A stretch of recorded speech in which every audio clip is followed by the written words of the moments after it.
What's good, fam? As you can see by the shininess in front of me, today we making a stencil.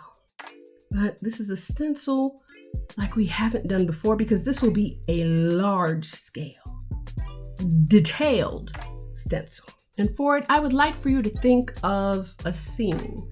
Now for my scene, I have picked a painting that I started 2 years ago. This is the digital edited version. It's basically just a big old gummy bear in a candy land.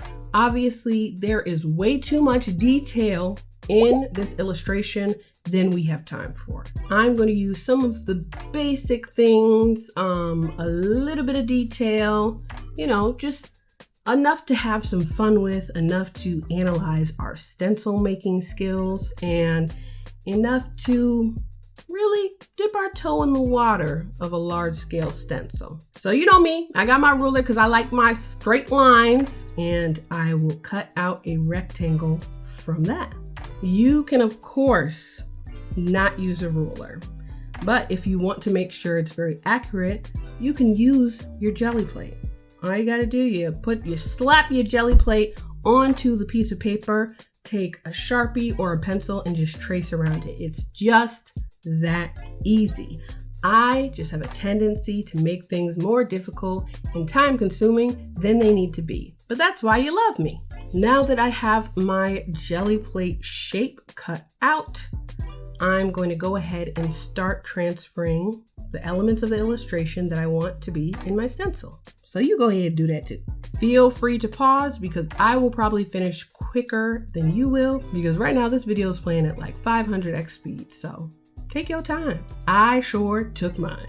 As I said, I'm adding various elements from my illustration to this, not all of them, but enough to challenge myself in the detailed cutting out of the stencil and enough to really evaluate how big or small details actually show up when I pull a Gelli print. Now that I have my design drawn, I'm laying the stencil sheet over the top, and I didn't bother with cutting out the shape of the paper, the shape and size of the paper first. I'm just going straight in and working on the design.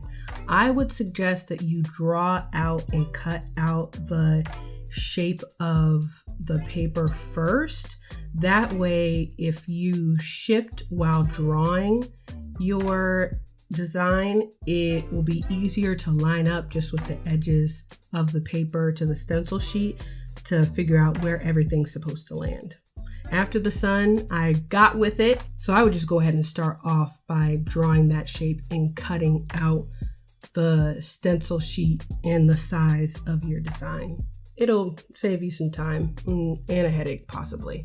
So when I'm going in and drawing my design, all the spaces that I know that I'm going to cut out should be black. And it goes beyond just the tracing of the outline. I'm going as far as to color in the spots that I know are going to be cut out of this sheet. So as you can see, the middle of the sun, I went ahead and filled that in. So that will be a non-factor that will not be showing up in whatever print that I pull, because it's going to be cut completely out.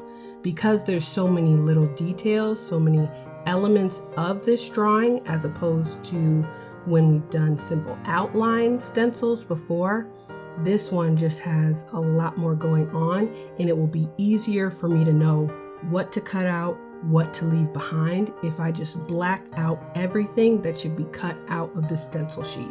The most difficult portions I know to cut out will be these pieces of the drawing that are clustered together. I kind of still want to have that layered effect without it just being an outline of the shapes. So I'm kind of blacking out portions and leaving empty space in between. And that empty space, of course, represents the stencil that will be left behind, which will hopefully block paint from coming through. The goal is to have really crisp lines in between those detailed elements, in between those layered things. Now I'm finally going ahead and tracing the outline of my design onto the stencil sheet, and now I'm going to go about cutting it out of the excess stencil sheet. Getting rid of all that stuff I don't need. See, this is what the stencil is looking like, and hopefully you can see what I mean by blacking out those shapes, making it easier for me to know what to cut out of the stencil. So I'm going to start with what's on the edges, and the mountain of ice cream rests on the edges of this stencil. So I'm just going ahead. That's much easier for me to figure out how to cut out.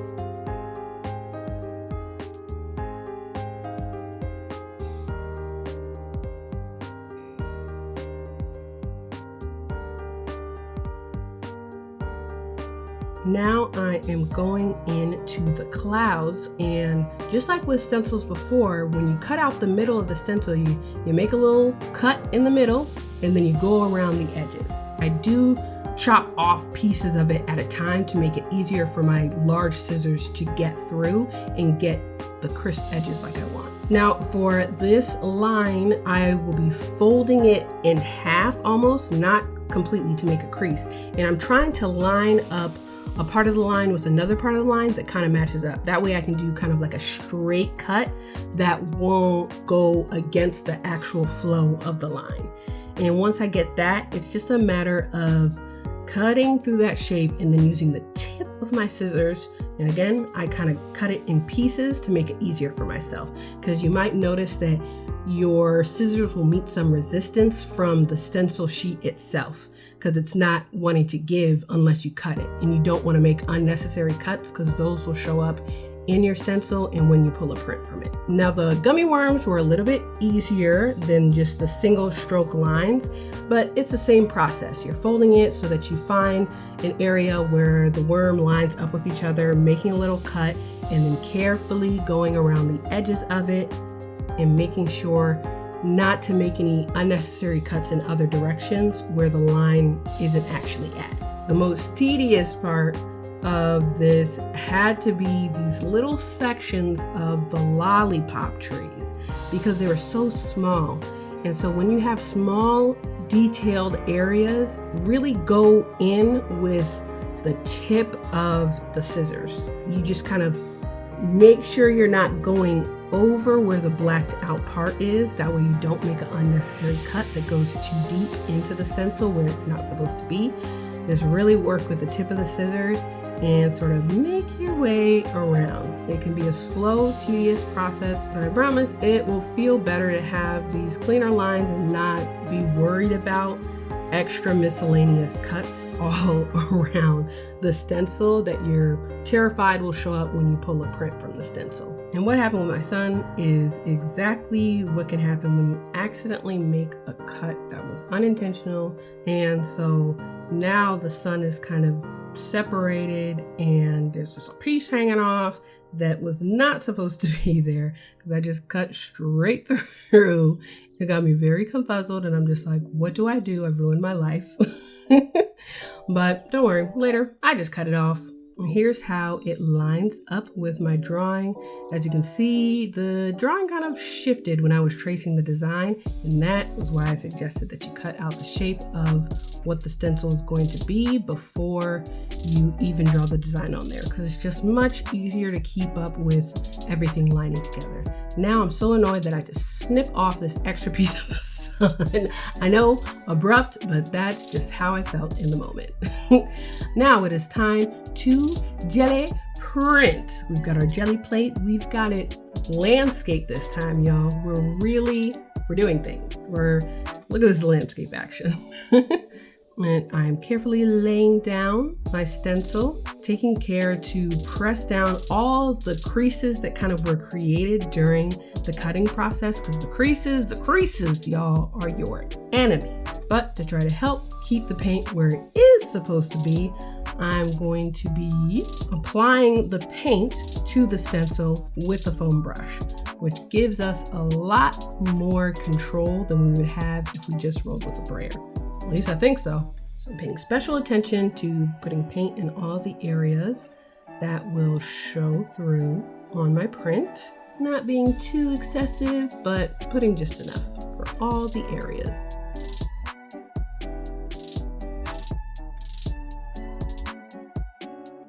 Pulling up the stencil, and I already see some paint was definitely Definitely slipping through all of them cracks and crevices and creases, y'all. Woo! But we're going to pull this print anyway because we came, we saw, and we're doing this. We put in too much work. We didn't come this far just to come this far. And, there are parts of this that I like. There are parts of this that I don't love. And yeah, there are a lot of parts that I don't like. Just wherever the paint slips through where it's not supposed to be, you lose detail. So that was really hard for me. But I do like the residue, the paint residue it left behind on the scrap piece of paper that we clean our brayer on. I think that is pretty cool. Now we're going in for our second go around. I'm taking even more care to kind of smooth out those creases that we don't want. And this time around, I am trying to go in with the brayer just to see if that makes a difference. Because I'm wondering if the paint sitting there from applying it with a brush is what allows it the time to sink where it's not supposed to be. But I guess we shall see. Okay, it's looking exactly the same. So what we have seen is that didn't make too much of a difference. On a separate piece of paper, while the other paper's marinating on the Gelli Plate, I'm laying down the painted portion of the stencil onto a different sheet of paper, as I said, just to see what that will look like, because I feel optimistic about that more than anything. So here's this print, beautiful color, completely undetailed print. But we have learned things. We're learning things. This is us learning. Every mistake is a chance to learn. And then we have this, print. And I'm learning that if I leave it resting on the paper for too long, I don't know why I had to learn this because it should be obvious, it's going to stick to the paper. So now we're going to try to start from scratch. So I'm going ahead and cleaning off my stencil as thoroughly as I can to just, we're doing a restart. We are again trying our darndest to press the creases onto the Gelli Plate so that we have some sort of hope to receive the details, but we'll see. Again, we shall see. I really enjoy the mixed color that putting that light blue on top of the light green made. I really like that. It's like sea foam green sort of situation going on. That makes me happy, and we need happiness in these times where things don't totally go according to plan. But look at this.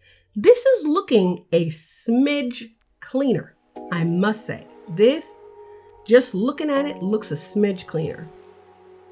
I honestly wish that I had just pulled this print as is to see what it's looking like. But as you can see, for the drying process, I'm trying to do a little two-toned action. So I'm going in with the dark skin turquoise to roll over the top. So I can see if, we get a nice little backdrop. In the paint that was there to begin with, a little seafoam green of the stencil, it's not smearing too much. I still have a little bit of hope. Pulling it on up, pulling it on up. Ooh, we lost some of the seafoam green. Just these colors are kind of analogous, meaning kind of close-ish to each other on the color wheel, so we just kind of lose it a little bit. But the detail is there a little bit more. Like you can see that the lines are a little bit crispier. We gonna try this one more again. We are going to try it again. Going in.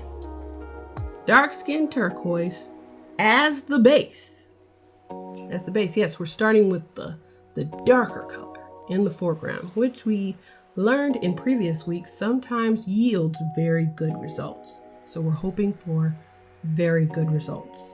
One thing that I didn't try that I wish I had tried was to do the technique where we do one even layer of one color first, pull that, and then do the lighter color on its own on the plate and pull that on top of the single color print.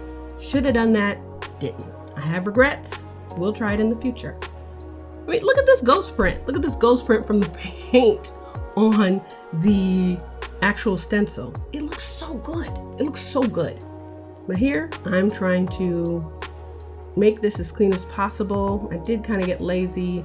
I tried to clean up some of the lines, but there was just a little too much to try to tackle. But we're gonna try anyway. Now we're going in with this light yellow. Remember, I was trying to see if we do the dark first in the foreground with the light color in the background. Maybe it'll show up better than the light color on the dark background. Now, I really want this to work. Y'all see, I brought out the brayer to press this into this paint. I really am wanting this to work. And work it kind of did. When it comes to the contrasting color, it worked really well. Still don't have the details that we want. Definitely not as many details as when we take the ghost print from the stencil. But, you know, we learned. Again, we came and we learned. Now to review our prints. We've got our first one where, not gonna lie, we got pretty discouraged because a lot of details were lost, a lot of things were done, a lot of paint was left behind. But again, we tried. A lot of paint left behind, a lot of details lost, quite a bit of discouragement. But we always love the dark skin turquoise color. That always elevates anything. This is our first ghost print where we can see actually a lot of these details. Not as colorful and pigmented as the previous prints, of course, but it's got something going for it, you know? Then we have our first two-toned print of this, and we kind of lost the seafoam green when we put the darker color in the background. Then we have this ghost print, which is looking so much more like what we were hoping for when we set out to make a large-scale stencil. And then this last one, we got the color combination thing down. We got the order of the colors down. Details were still lost, but I had fun. I hope you had fun. And until next week,